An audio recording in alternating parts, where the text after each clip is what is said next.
सतीश कौशिक यांच्या अशा अचानक निधनाने सिनेविश्वावर शोककळा पसरलीय। सतीश कौशिक यांचे निकटवर्ती असलेल्या कलाकारांनी याबद्दल सोशल मीडियावर दुःख व्यक्त केलंय। सतीश कौशिक यांचे खास मित्र अभिनेते अनुपम खेर यांनी देखील सोशल मीडियावर भावुक पोस्ट केली आहे। अनुपम खेर लिहितात की मला माहित आहे मृत्यू हे जगातलं अंतिम सत्य आहे, पण मी माझा जीवलग मित्र सतीश कौशिक बद्दल लिहीन असं स्वप्नातही वाटलं नव्हतं। 45 वर्षांच्या मैत्रीचा असा अचानक अंत झाला। सतीश, आता तुझ्याशिवाय माझं आयुष्य पूर्वीसारखं कधीच राहणार नाही।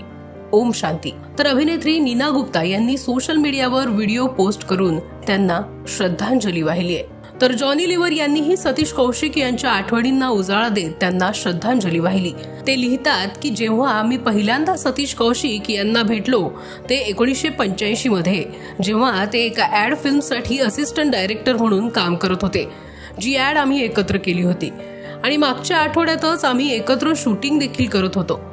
एक उत्कृष्ट अभिनेता, दिग्दर्शक, निर्माता, त्यांची खूप आठवण येईल।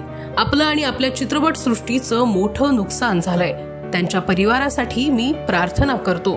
तर सलमान खाननेही सतीश कौशिक यांना श्रद्धांजली वाहत ते उत्तम माणूस असल्याचं म्हटलंय। सलमान खान लिहितो, त्यांच्यावर नेहमी प्रेम केलं, त्यांचा आदर केलाय, ते जसे होते तसं त्यांना कायम लक्षात ठेवीन। त्यांच्या आत्म्याला शांती मिळो आणि कुटुंबियांना, प्रियजनांना बळ मिळो।